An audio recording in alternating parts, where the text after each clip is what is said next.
Hi, everyone. Welcome. My name is Giovanna Scarsone. I'm the Education and Public Engagement Manager here at the Aga Khan Museum. It gives me great pleasure to welcome you here today for an evening of inspiration and reflection in advance of next week's International Museums Day, as we welcome Michael Peter Edson to talk to us about the changing identity and role of museums in our rapidly transforming world. As we gather here today, and in keeping with our museum's mission to use art and culture to promote pluralism and respect for diversity, we acknowledge the territory and living diversity of Canada's First Peoples in this land on which the Aga Khan Museum sits. Toronto, known as Takaronto, is in the Dish with One Spoon territory. The Dish with One Spoon is a treaty between the Anishinaabe, the Mississaugas, and the Haudenosaunee that bound them to share the territory and protect the land. Subsequent Indigenous nations and peoples, Europeans, and all newcomers have been invited into this treaty in the spirit of peace, friendship, and respect. Tonight, we make space for us to consider that spirit of respect across cultures as we explore the social mission of museums in the global space, and what happens when institutions commit to breaking down stereotypes and building bridges that lead to personal investment, engagement, and action in society. And now it gives me great pleasure to introduce Michael Peter Edson. Aside from being a breath of fresh air and a voice for the potential of what can be possible in the now, Michael Edson is a strategist and thought leader at the forefront of digital transformation in the cultural sector. He is the co-founder, associate director, and head of digital for the Museum for the United Nations UN Live, a newly formed institution currently being envisioned for Copenhagen, Denmark, and locations throughout the world. Edson was formerly the director of web and new media strategy for the Smithsonian Institution and the world's largest museum and research complex based in Washington, D.C. He is a Salzburg Global Fellow, a fellow at the Getty Leadership Institute, a Presidential Distinguished Fellow Emeritus at the Council for Libraries and Information Resources in the States, and the founder of the Openlab Workshop initiative, which is a solutions lab, convener, and consultancy designed to accelerate the speed and impact of transformational change in the cultural sector. He's also an O'Reilly Foo Camp alumni and was named a Tech Titan Person to Watch by the Washingtonian magazine. So quite a list of accomplishments. We are so happy to have him here tonight to share his ideas with us as we consider our own roles and the role of museums in connecting cultures and people globally. Please join me in welcoming Michael Peter Edson to the podium.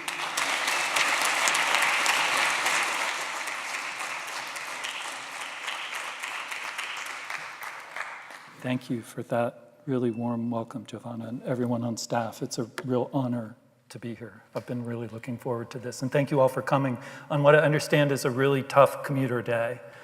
Sorry about that. And we'll just fill people in as the latecomers arrive. No worries.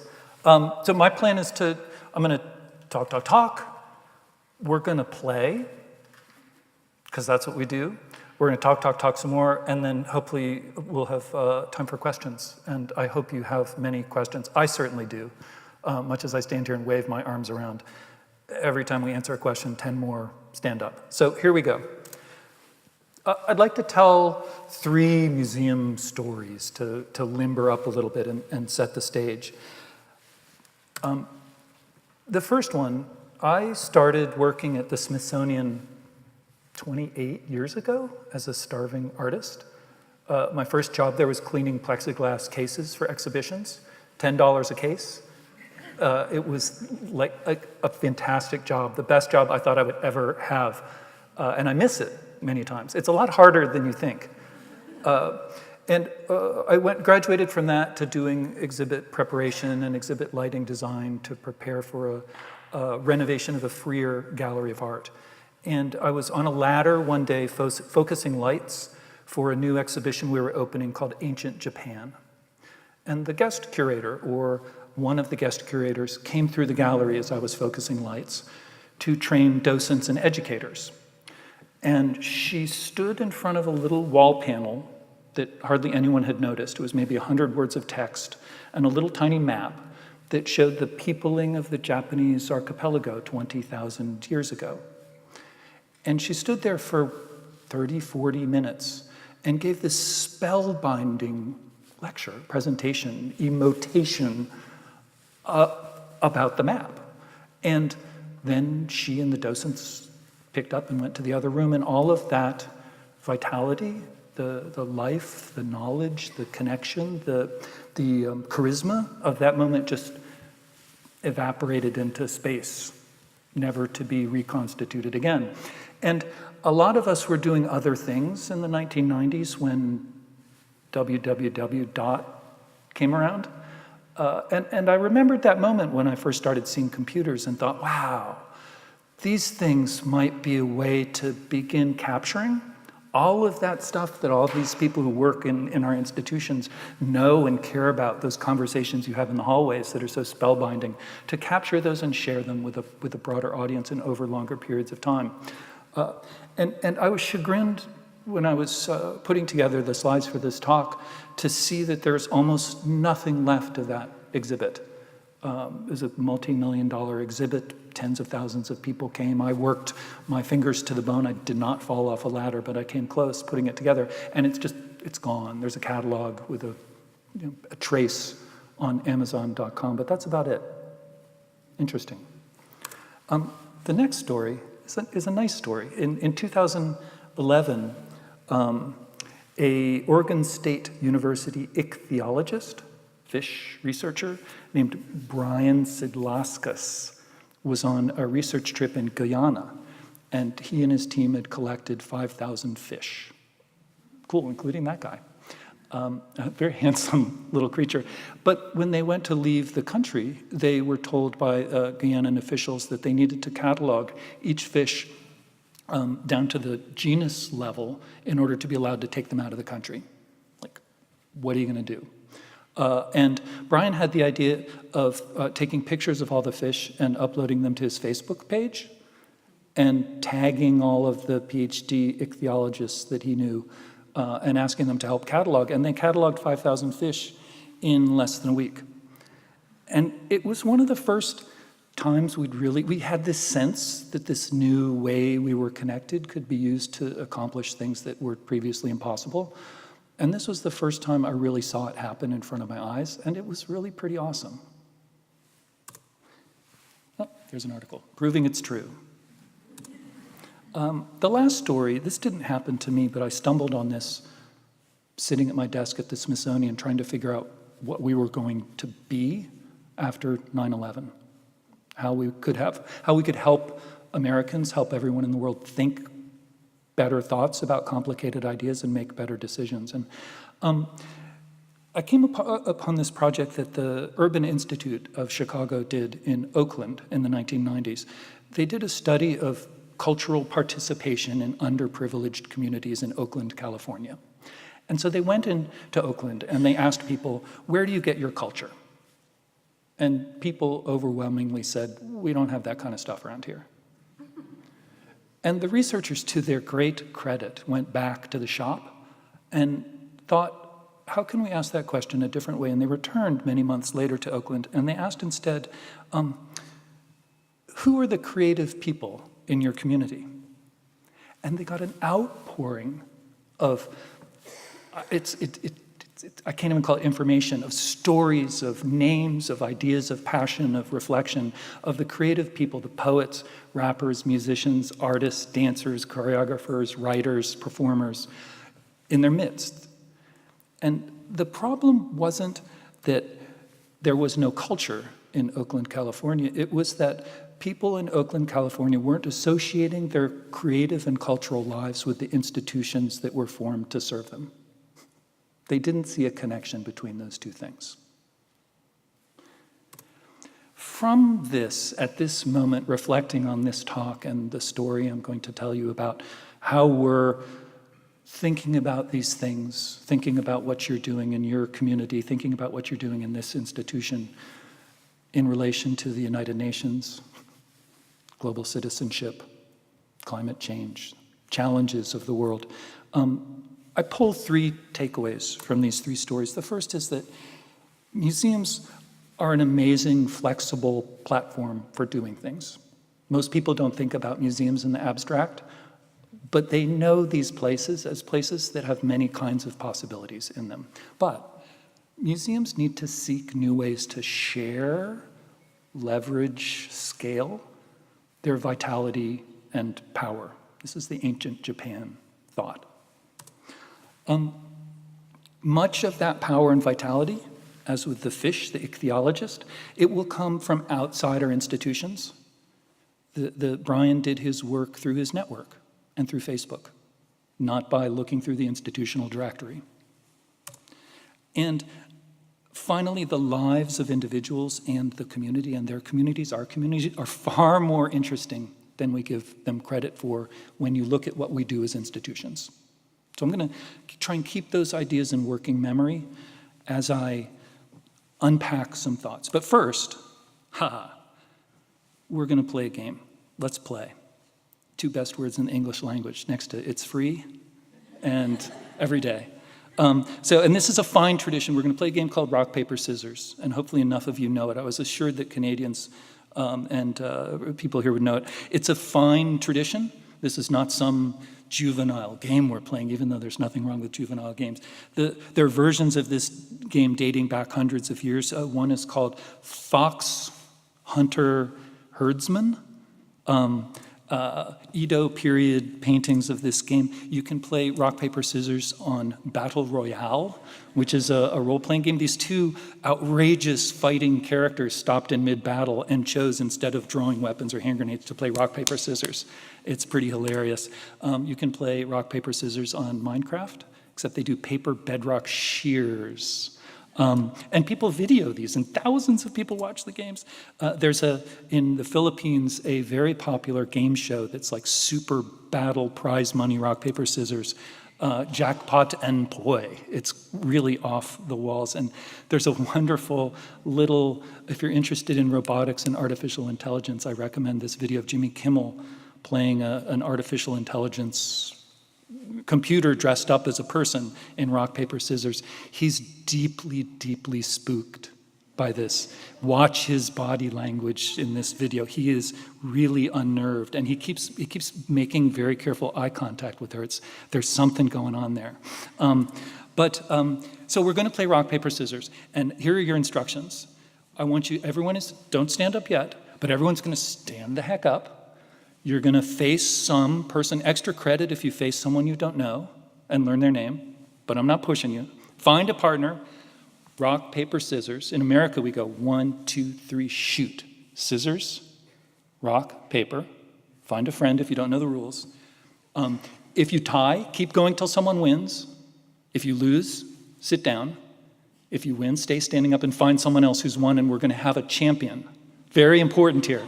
We're going to have a champion, a rock, paper, scissors champion in this room. Okay, everybody up. Set a good example. Those of you who work here and know, and let's have some rock, paper, scissors.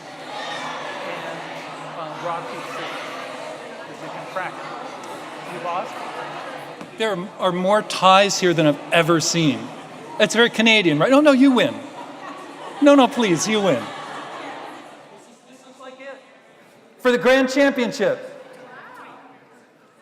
Hey, I love you. What's your name? Sadie? Davy? Well done, Davy. I'm really impressed. Well done, everyone. That was very sporting of you. That was very convivial. So I want you to take a look at this, though. Meet your new robot overlord.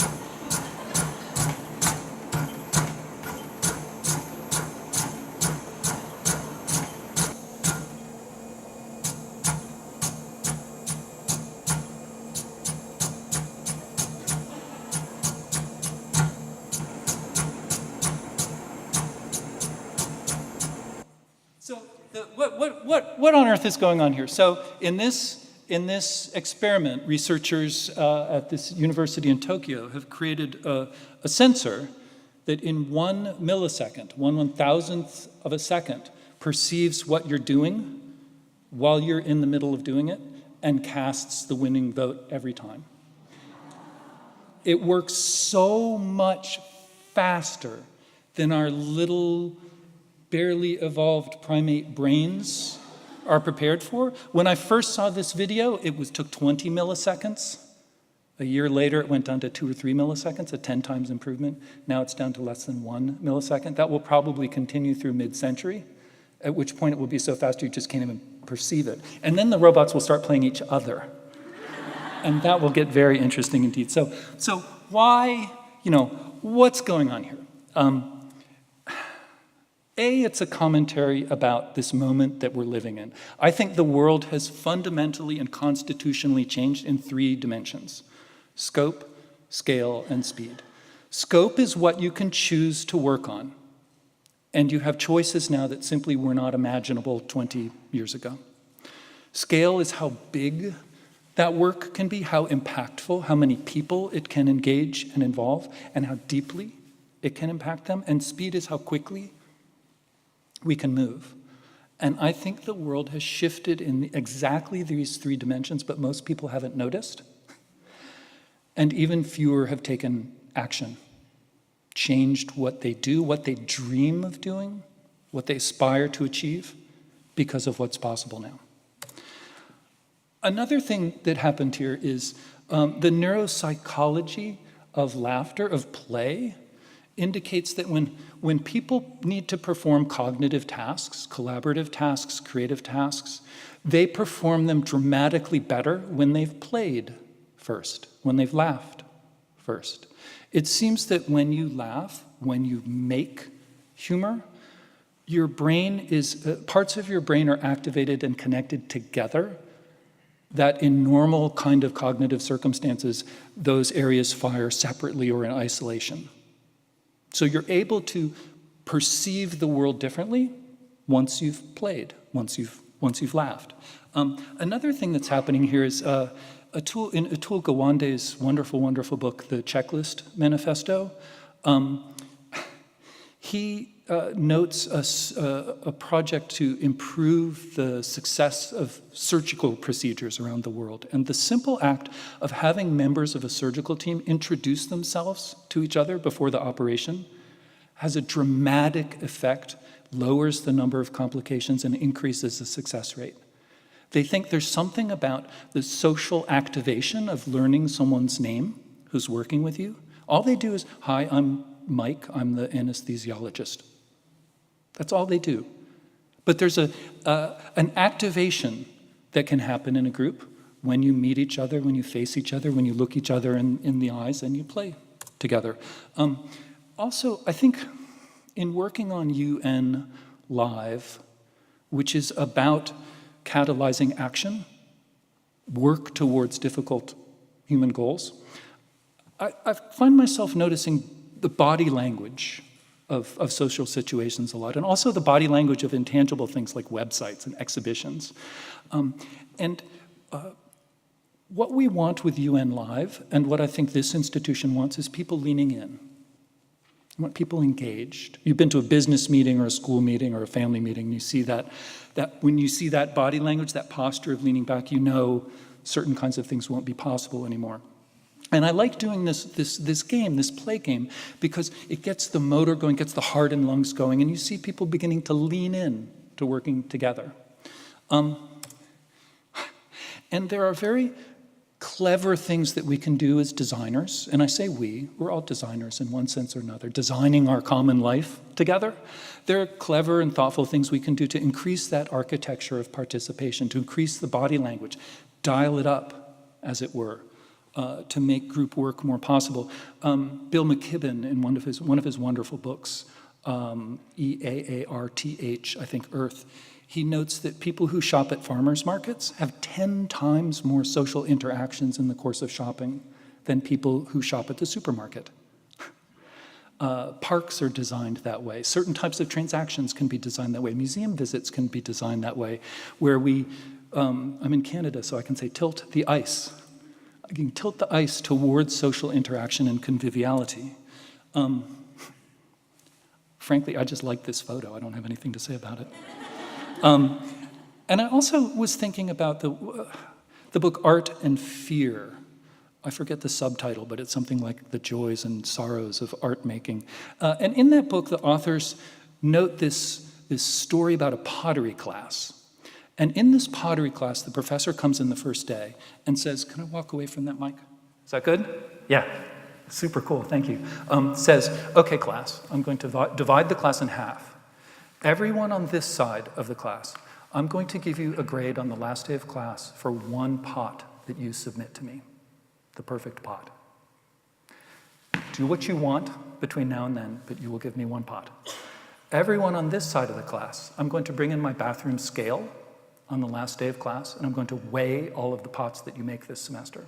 And if you give me 100 pounds of pots, I'm going to give you an A, and 80 pounds of B, and so on and so on and so on. And what became apparent to everyone in the class after just a few meetings was that by far the best work was being created not by the group assigned to quality, but by the group assigned to quantity. Because while the group engaged with quality was leaning back, shutting down a little bit and contemplating the perfect pot, the group assigned to quality was simply rolling up their sleeves and getting down to work. And I think there's a very intentional strategy of social activation, of doing, the posture and mindset and body language of doing, that is conducive to solving the kinds of problems that we're facing now, which do tend to paralyze us. Like, oh my gosh, what are we going to do about global warming? What are we going to do about peace and justice? These are difficult problems, and perhaps we're doing ourselves a disservice if we allow ourselves to be frozen seeking perfection.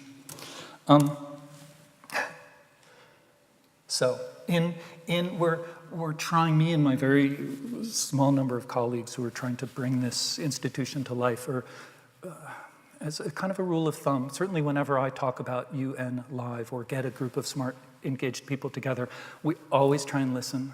We always try and give something. We're trying to be a generous institution, as are you here. We always try and play.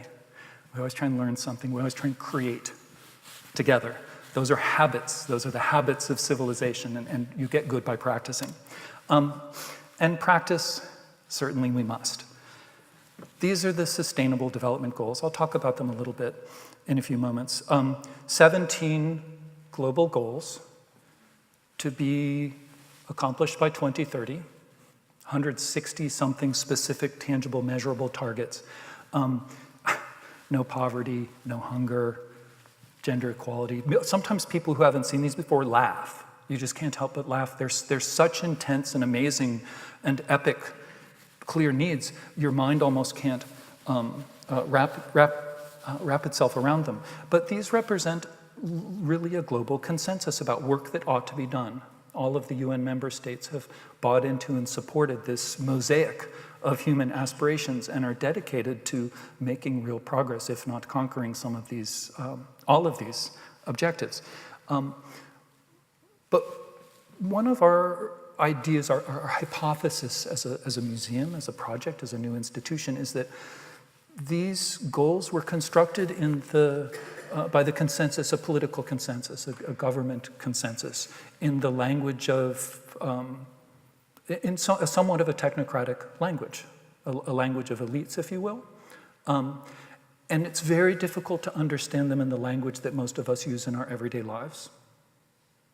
And that's what we're really very interested in. We're very, very interested in how people understand global work, global good, global citizenship, in the language, the grammar of everyday existence in neighborhoods and communities and families. So I've been doing this game, if we call it that, at workshops. We did one in Rio de Janeiro, Addis Ababa, rural Denmark, UN headquarters. Anytime I can get 4 or 5 people together, we play this game and starting to try and both understand how people think and talk and react to these, what the architecture of these goals are, and then also to kind of help individuals, help is a presumptuous word, but to give people some tools that they can use, an awareness of these global goals and an awareness of the need for action, to see what happens with that when they go back to their normal everyday lives. So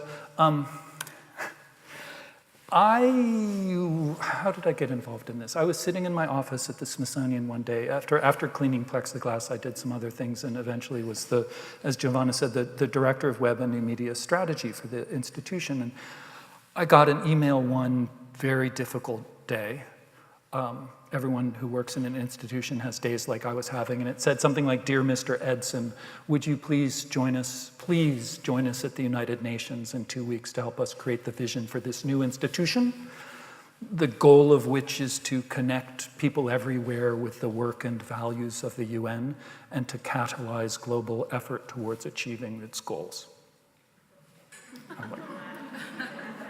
So I closed the message and walked around the block a couple times and then double-checked it to make sure it wasn't sent to me by mistake. And I typed it, yes, I think I can make room in my schedule for that meeting. I mean, oh my gosh. So,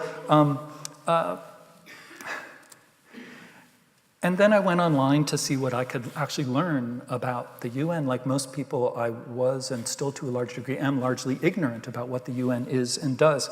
It was founded in 1945 to prevent another global war in the aftermath of World War II.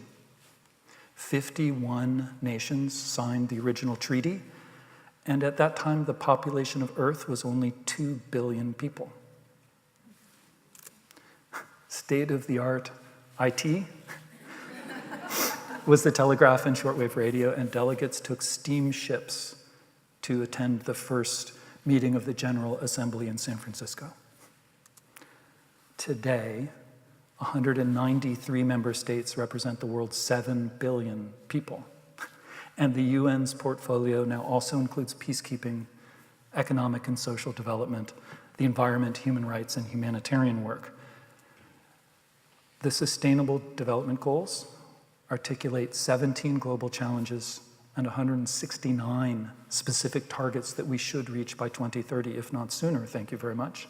And it's an incredible list: ending extreme poverty, ending hunger, establishing gender equality. The laughter that I'm feeling is the sound of my brain getting my body ready to take action, and that's what we really want. The UN is dedicated from the first words of its original charter to we the peoples. But currently, it's very difficult for we the people to act directly as stakeholders. We think that there's no public place, online or anywhere in the world, where you can touch the UN, where you can learn about it with your mind and your senses, where it welcomes you as a partner, and where you can become a part of its work. The UN was founded by necessity to be an organization of governments relating to governments, gov to gov, G to G, nation to nation, as we might say. But we live increasingly in a person-to-person or peer-to-peer world, a world in which many problems and many solutions lie outside the domain of governments and traditional institutions. Now, don't get me wrong, the work of institutions is immensely important. I think when you need to focus a lot of effort on a task for a very long period of time, when you need to build trust, not over a weekend or two, but across generations, or when you need public transparency, public accountability, or you need to act in the interests of everyone in society, even those who are disadvantaged or who lack a strong voice of their own, then there's nothing like an institution. But I think the work of institutions alone is not enough in an age that's defined by continuous accelerating change. And when new ways have opened us up for us to work and learn together at a global scale. A few years ago, Mitch Denier of Princeton University decided to teach Introduction to Sociology 101 to anyone in the world for free over the World Wide Web. 40,000 students from 113 countries signed up to take the class. And the most remarkable thing about that to me wasn't that so many people from so many countries wanted to study Introduction to Sociology, but it was the friendships that formed between students, the local study groups that formed spontaneously in pubs and living rooms and libraries all over the world. And it was the quantity and quality of feedback that such a diverse and global group of students channeled back into the learning process. Dr. Denier said that within a few weeks of starting the course, he'd received more substantive feedback on his ideas and his teaching than he had received in his entire career of teaching in a traditional classroom setting at Princeton University. So, there's this amazing potential in the huge scale of online access and dialogue, but sometimes, increasingly, we worry that the work of citizens peer-to-peer can feel uncoordinated, incomplete, superficial, if not downright dangerous.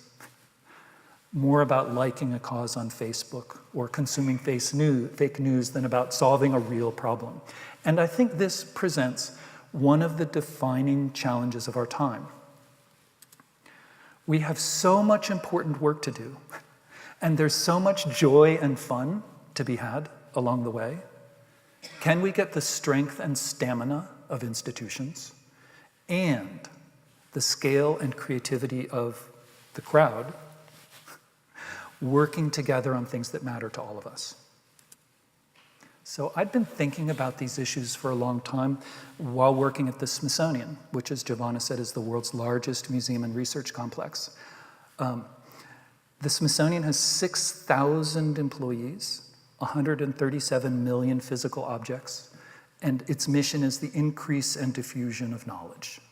It's an epic institution. It flies satellites in outer space for NASA. It preserves extinct languages. It has produced thousands upon thousands of free public exhibitions about history, art, culture, science. It goes on.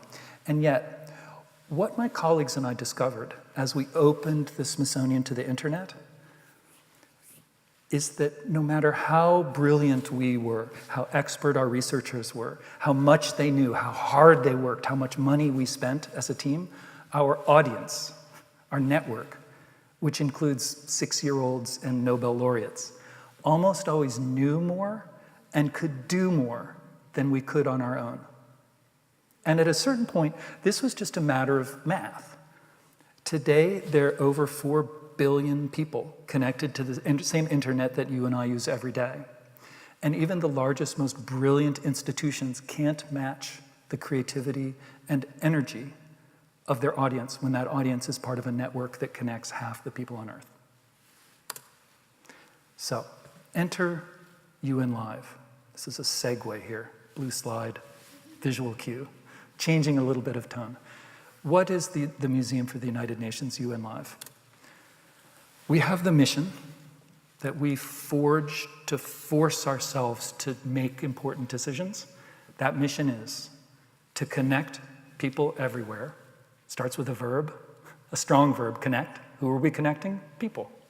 What people? People everywhere. And I mean everywhere. With the work and values of the United Nations. Not with the United Nations as an institution. This isn't about marketing the UN. This is about its work, which is our work, and our values. And, here's the kicker, catalyze global effort towards achieving its goals, which are our goals. That second part is super, super, super, super important. And I'll explain that, hopefully, a little bit later. So that's the mission. But as we've been talking with people about this project over the last few years, we've also been talking about a kind of a dream. It's important to have big dreams now. I think many cultural institutions have kind of small dreams. We want to have a big dream. And that dream is to dramatically increase the number of people who are directly involved in the global goals. However you want to interpret those, weave them together as you were doing when we did that play exercise. Dramatically increase, double. We want to shorten the time it takes to bring positive change to fruition. And we want to really literally give everyone a chance to be at the table where decisions are being made that affect them and to have the opportunity to shape our common future. That's our dream. I think that's a pretty good dream. From the very first moments of the project, we've said we're a museum on 3 platforms. Absolutely co-equal and mutually reinforcing platforms. A physical building, headquarters, civic house, civic classroom, engine room in Copenhagen, Denmark, and ultimately locations around the world. A network of partner institutions and public spaces all over the world. And of course, a global digital presence. We struggled with the word museum. Museum is not a universally loved concept. Many people are hostile to the term museum, particularly in post-colonial societies. A museum is the place where the colonial oppressor goes to tell you what they want you to think. And many even erudite and well-cultured neighbors don't think of museums as a place that's actually really there to help them lead better lives. It's not really there for them. But I had a kind of a breakthrough. In Billund, Denmark, in rural Denmark, with these super awesome kids, I did a workshop using the Lego serious play technique, where you give people open-ended challenges and they build models instead of answering the questions directly. So these kids were rock stars, 10 to 14-year-olds. And the first question I asked them was, build a model of a great day you had with your family. They're like, oh, okay. And you hear that poetry of Lego bricks clicking and rifling around, and it's very soothing and energizing. It's like the sound of you all when you started playing rock, paper, scissors. It's a bubbly, wonderful sound. And they came back, and each one of them talked about their model. This is where my brother fell in the swimming pool. This is where we had donuts. This is when we got on an airplane and went to visit a cousin. They're wonderful stories that meant something to them personally.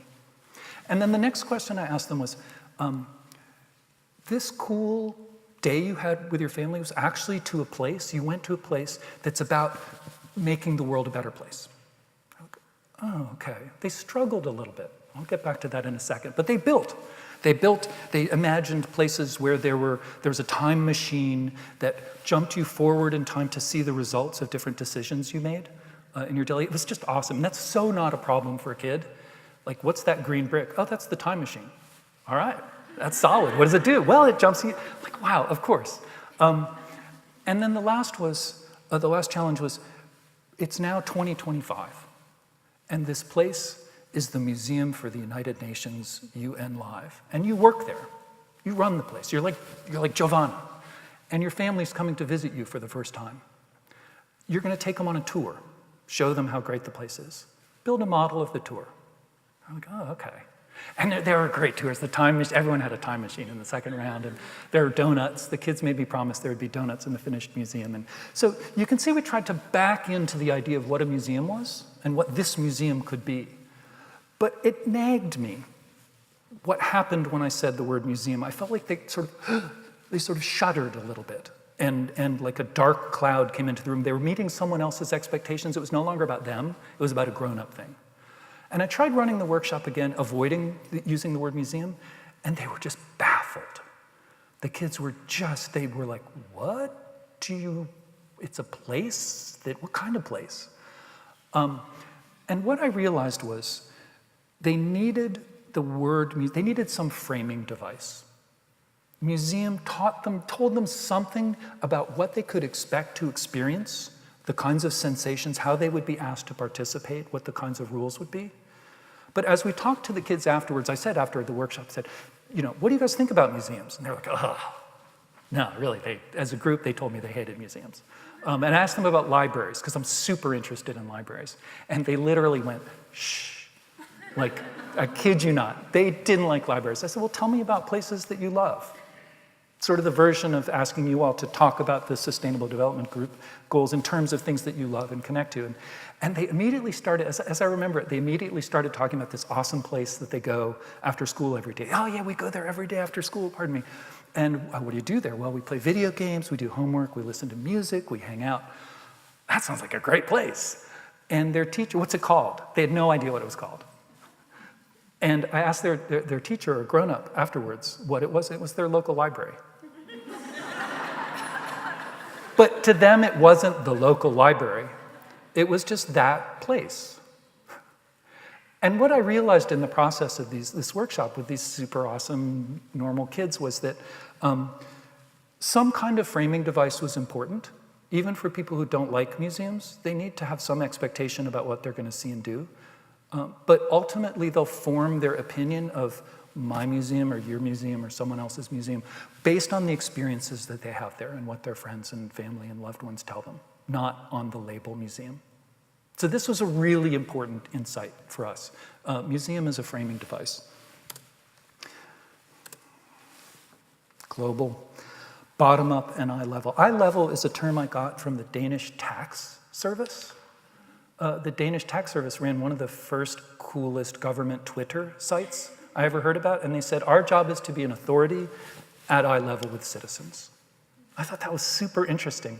And as we looked at, you're building a new museum, you're wading into this complicated problem space of international development, you look at everyone's projects, and I'm still humbled and overwhelmed by the number of things people are doing to try and make these goals happen. One thing we noticed is a lot of them were clustered up at that kind of government-to-government level and were built around a top-down model of engagement that was fairly thin often. I won't go into detail too much about that now, but it was, and then there was this yawning chasm between that architecture and the way people lead their daily lives, the kind of words they use, what happens in their local communities. And I've kind of concluded there's really no such, for my purposes now, there's no such thing as global. Global's very abstract. Global's a lot of local. It's just a lot of local, maybe woven together in a new way. But that gave, whether that's true in the cosmic sense or not, that gives us a very strong lead of how to begin designing this institution. And convening power. I realized at the Smithsonian, it's completely out of whack. You're at a dinner party with a neurosurgeon, a Nobel laureate, the winner of the World Series, and you work for the Smithsonian. People want to talk to you because you work for the Smithsonian. It's ridiculous. Everyone returns your phone calls when you work for the Smithsonian. Everybody returns your phone calls when you say you're working on global goals for the United Nations. Even if they don't like the UN or museums, people in Addis Ababa said, Mike, museum and the United Nations? That's two of the worst concepts in the world together. But they came because there's some inner belief, or even if it's just a curiosity in what the pure forms of those platforms stand for. They came. And that's our framing device, and they will, I think, then believe in us or not, depending on what we actually do once we have their attention. So this ability to have, the UN Live will be close to, but not part of the United Nations. We're separate from the bureaucracy. We're independently funded. We will not cost the UN a dime. But that convening power, we hope we can use in a very powerful way to accelerate and scale work on the global goals. Bridge between awareness and action. I'll get into that a little bit in a second. Intellect, action, and emotion. So this is a little mini stanza here, a new paragraph, hard return. In looking at people who are trying to use cultural practices, who are trying to get ordinary, amazing people involved in the work of sustainable development, we kind of notice three attractors or three clusters of projects. On one, we have things like the wonderful Olafur Eliasson's work. Olafur is one of the co-founders, visionaries of the institution. He's a Danish-Icelandic artist with a studio in Berlin and Copenhagen. And one of my favorite Olafur projects is he, during the Paris Climate Summit in 2015, he brought icebergs from the Arctic and parked them beautifully on the streets of Paris. So you could see global warming in a way. Sort of made it real. And you can hug a glacier. And Olafur's feeling as an artist is that you are much more likely to act on an idea, on a concept, if you feel it in your body. He calls it embodied knowledge. So we saw a lot of projects, artist and creatives-driven projects, to help people see some of these difficult, intangible concepts and to bring them into their bodies. And that's awesome. We also saw a cluster of projects that was about awareness raising, information transfer. And I see this a lot, particularly when I talk to museum people. Our audience will come, I'm being snotty about this to make a point. Our audience will come and they will learn our facts and they will be better, right? I'm dramatically oversimplifying this, but there's a certain faith that in what social scientists call the information deficit model. You're not doing the thing that's good for you because you don't know about it. But social scientists say that that model is deeply flawed. It's not complete. So Danish teenagers know everything there is to know about why smoking kills them, and they smoke. American middle class politically active consumers know more about climate change than any cohort on Earth, and they're the least politically engaged in climate change. And actually, when you transfer information to someone and it contradicts their mental model of how the world works, it makes them less likely to believe the information and more convinced that they're right and less likely to take action. So the information deficit model is not a complete recipe for catalyzing action towards accomplishing difficult goals either. I keep doing that. And then the last of these third kind of clusters is hands, doing, the maker movement, activism, often as a habit, as a way of understanding, not on this nice, tidy progression from knowing about a thing to feeling it in your body and then to becoming active, but as an act in and of itself. And our insight as an institution was that we needed to do all these three things together. We said head, intellect, hands, doing, leaning forward, playing, and heart, emotion together. There, now. Bottom-up participatory we've talked about. We say we want to shine a light on people and communities. This isn't about institutions, and it's not about us. It's about you. Create a bridge between awareness and action, play. A little note on play. I had this epiphany. Started a bit when I saw the kids in Denmark shut down when I used the word museum. A lot of times when the UN is in the room, and it's not anyone's fault. The UN is full of amazing, wonderful people. But the institutional presence arrives, and people naturally defer to it in a way, or react to it in a way as an authority, and they close into themselves a little bit. They shut down. And it occurred to me that most of the great children's literature that I'm familiar with, Pippi Longstocking, beloved Astrid Lindgren, invented Scandinavian childhood for so many people, happens in the absence of grown-ups. Like Pippi's mom and dad aren't there. I think her dad's a sea captain, is that right? Harry Potter, all the great stuff happens when the parents are out of the room. And actually, when the parents are in room, my daughter tells me they're horrible role models. So it occurred to me that part of the creative challenge of designing experiences for this institution was going to be about getting the parents out of the room, allowing play, allowing laughter in areas where we're often dealing with very fraught issues, so that people's minds will be active, they can lean forward, they don't need to feel that they're being criticized or judged or acting improperly, often because of some distant authority. So play is a very important part of our strategy. And then this matrix, and am I right on time? It's a quarter of, is that right? Okay, we're a little late. So I'll try and wrap it up in the next, 17 breaths. Maybe a little longer. I could go on all night. Actually I will. I can kind of abbreviate this. These concepts are hard. We're living this language and thinking about this morning, noon, and night, but it's a lot to pack into your brain. And we've been kind of thinking about developing like a magical diagnostic tool, like an X-ray, where we could look at museum projects, we could look at development projects, we could look at things we were seeing on the street and understand how they kind of fit into or could expand our thinking about how to get people involved in. One of the most important tools in this toolkit, and it's one that I'm giving to you as a gift, because the guy who thought of it gave it to me as a gift. You can use this in your own work and thinking. Ethan Zuckerman at MIT, he runs the Center for Civic Media there. And he developed this tool so that we could have better conversations about civic participation. Thin to thick participation. Thin is stuff that's easy to do. Thick is often happens in small local groups, sweaty, with your friends, pizza groups. Symbolic outcomes to impactful outcomes. And he says a great example of thin and symbolic is retweeting something that you stand for. Thumbs upping, saving African kids from hunger. That's not bad.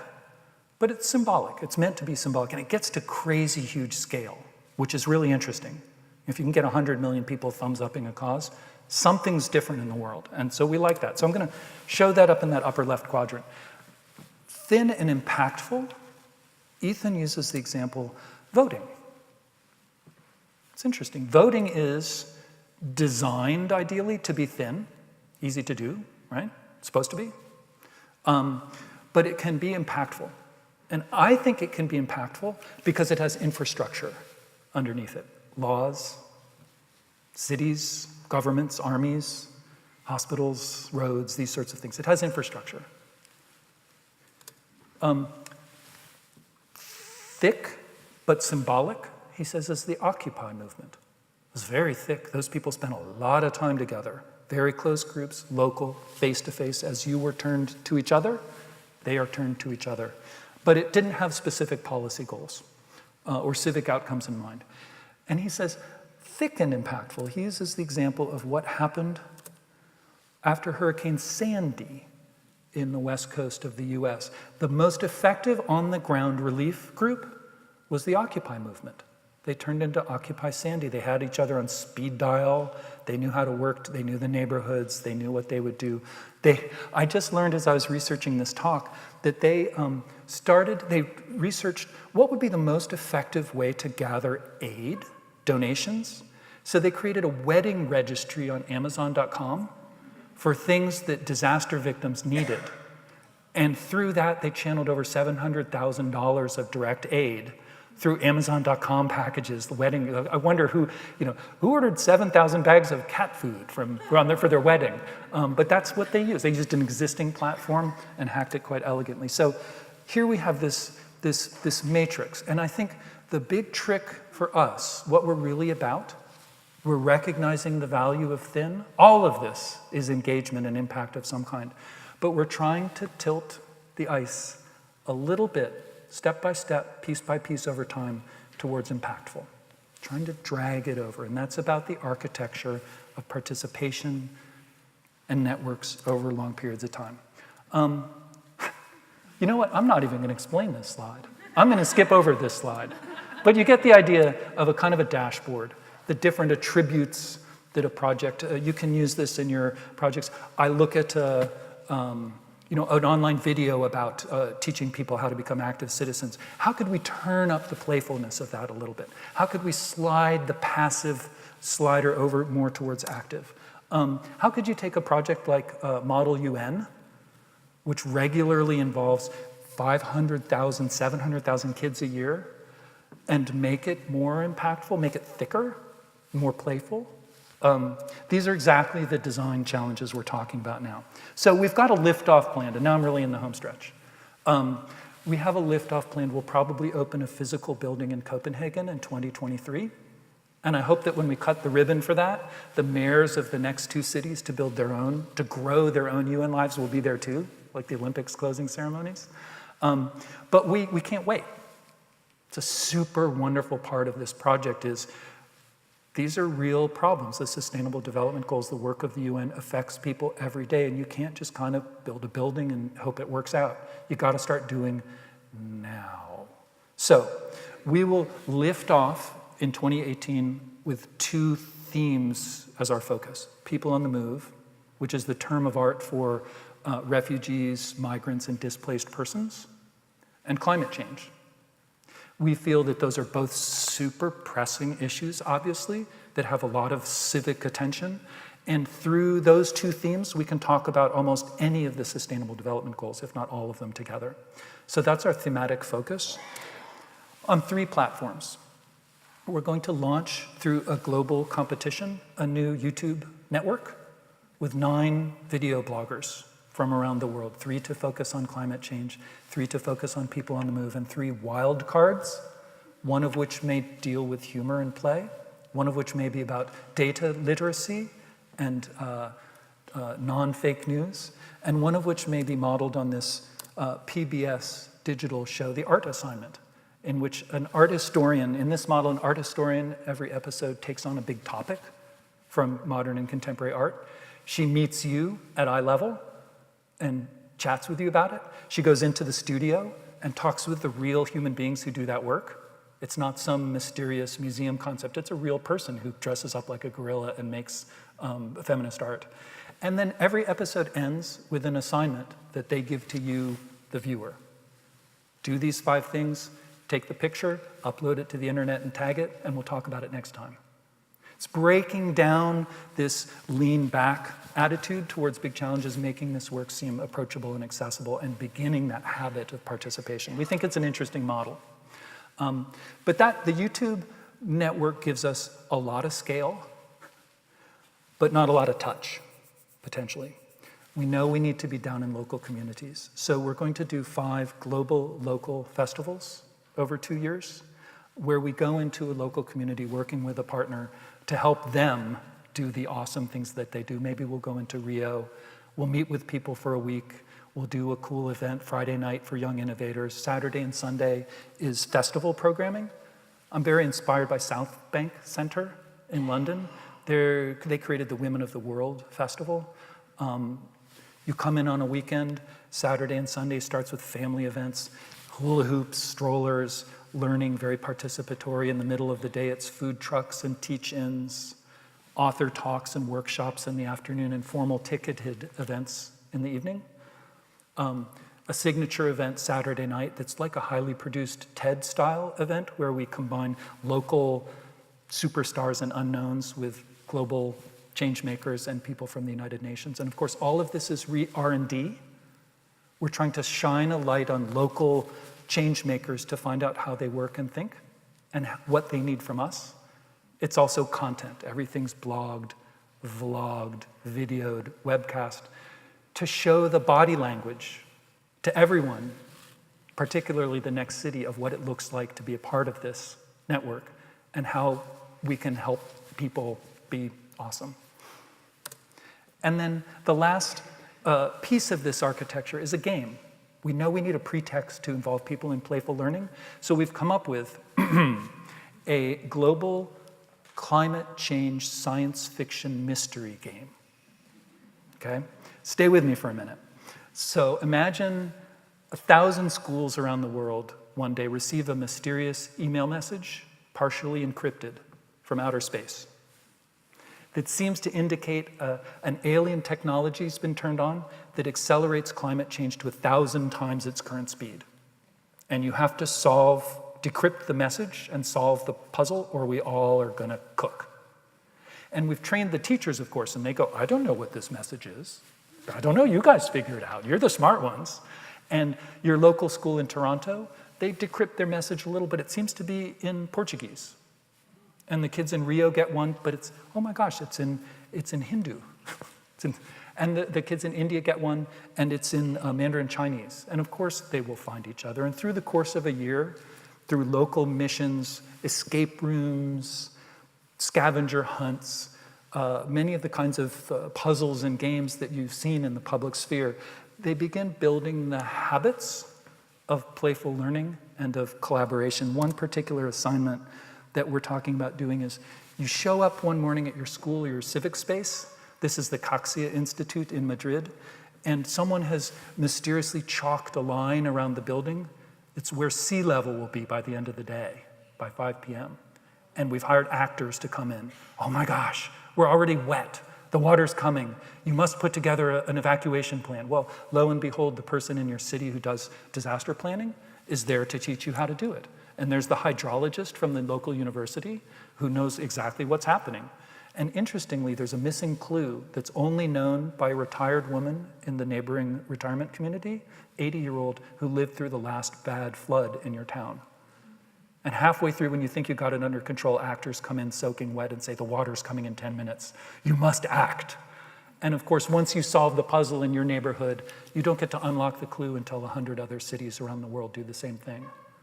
So this can play out incrementally, dramatized on YouTube, enacted in local festivals throughout the course of a year to build the habits of playful learning and connectedness.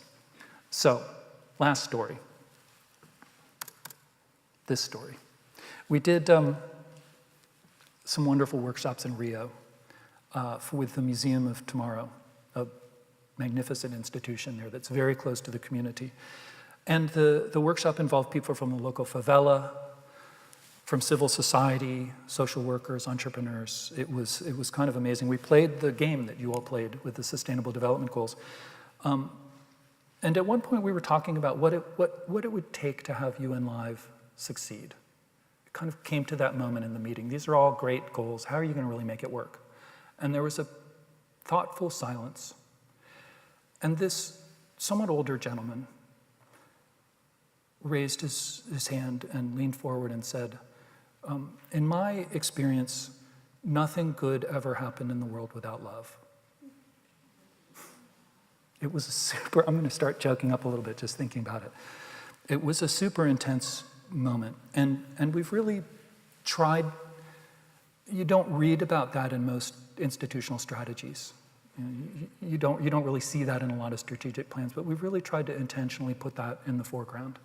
The love that binds us together as friends and neighbors, the curiosity, living a shared life towards shared goals, doing good, helping each other. These are things that we have a moment as we're creating a new institution to build these into our DNA and develop the reflexes and habits that we need to not only lead our own lives these way, but to help and listen and learn from others as well. So on that note, I will thank you very much for your attention, and if we have time, I'd be happy to take some questions. Thanks, Giovanna. Thank you all.